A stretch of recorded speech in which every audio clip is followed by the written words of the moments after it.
Vous êtes ressortissant européen, vous vivez en France. Vous voulez créer votre micro-entreprise. La création vous est ouverte comme à un Français. Mais il y a deux choses à ne pas rater. La domiciliation, parce qu'une micro-entreprise ne peut pas être domiciliée à l'étranger. Et un point fiscal qui change la donne si vous gardez des revenus dans votre pays d'origine. On déroule la procédure et je garde le point fiscal pour la fin. Dans cette vidéo, je m'adresse à une cible précise. Vous êtes ressortissant d'un pays de l'Union européenne, de l'espace économique européen ou de la Suisse, et vous résidez en France. Si vous êtes français et parti vivre à l'étranger, ou si vous êtes ressortissant d'un pays hors Union européenne, j'ai d'autres vidéos qui arrivent pour vos cas. Là, on traite uniquement le ressortissant européen installé en France. Première chose à comprendre. Votre nationalité européenne ne vous demande aucun titre de séjour particulier pour créer une activité indépendante en France. La libre circulation et le libre établissement à l'intérieur de l'Union européenne s'appliquent aussi à la création d'entreprises. Vous êtes assimilé à un Français pour la procédure. C'est important parce que la question revient tout le temps et beaucoup pensent qu'il leur faut une carte spéciale. Non,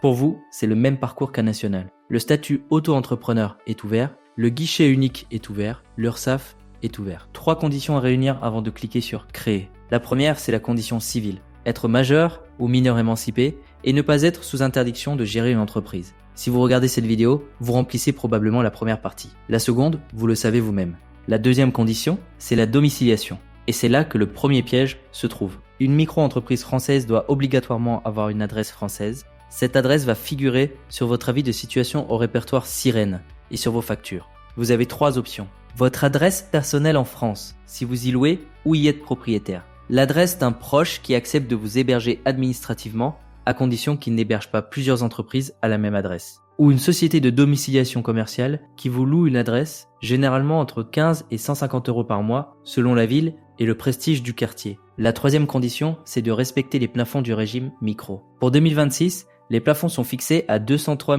100 € de chiffre d'affaires annuel pour la vente de biens et à 83 600 € pour la prestation de services. Au-delà, vous basculez sur un autre régime et la micro perd son intérêt. Maintenant, la procédure concrète. La création est 100% en ligne sur le guichet unique des formalités, géré par l'INPI. Vous arrivez sur le portail, vous créez votre compte et vous montez votre dossier. Côté pièces, vous avez besoin de votre pièce d'identité, donc votre carte d'identité ou votre passeport. Vous joignez un justificatif de domiciliation française qui correspond à l'adresse que vous avez choisie. Vous décrivez votre activité, vous indiquez la date de début et vous choisissez vos options fiscales, notamment l'option pour le versement libératoire de l'impôt sur le revenu, si vous y avez intérêt. Une fois le dossier soumis, le centre de formalité compétent prend la main. Selon votre activité, ce sera l'URSSAF, la chambre de commerce ou la chambre des métiers. C'est lui qui procède à votre immatriculation et qui vous délivre votre numéro Sirène et votre numéro SIRET.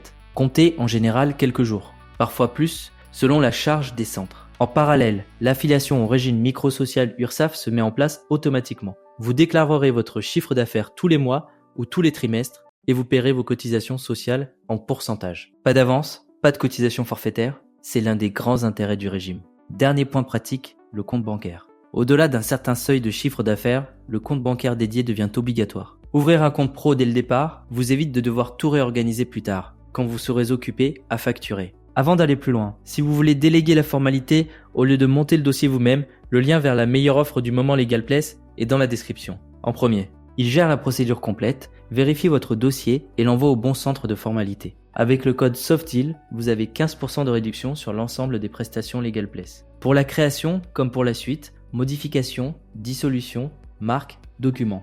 Maintenant, on attaque le point fiscal annoncé au début, celui qui change vraiment la donne si vous gardez des revenus dans votre pays d'origine. Vous résidez en France. Cela signifie que par défaut, vous êtes résident fiscal français. Et la règle de la résidence fiscale française, c'est que la France impose votre revenu mondial. Pas seulement les revenus que vous générez sur le territoire, mais l'ensemble de vos revenus où qu'ils soient produits dans le monde. Si votre seule source de revenus, c'est votre micro-entreprise française, c'est neutre. Vous déclarez votre chiffre d'affaires, vous payez votre impôt en France. C'est terminé. Là où ça devient intéressant, c'est si vous gardez des revenus dans votre pays d'origine, des loyers d'un appartement que vous avez gardé, des dividendes d'une société, une autre activité indépendante. Dans ce cas, 2 fiscalités peuvent vouloir taxer le même revenu. Celle de votre pays d'origine, parce que la source du revenu y est, et celle de la France, parce que vous y êtes résident fiscal. Pour éviter la double imposition, la France a signé une convention fiscale bilatérale avec chacun des pays de l'Union européenne. Cette convention détermine, revenu par revenu, qui a le droit de taxer en priorité et comment l'autre pays neutralise sa taxation.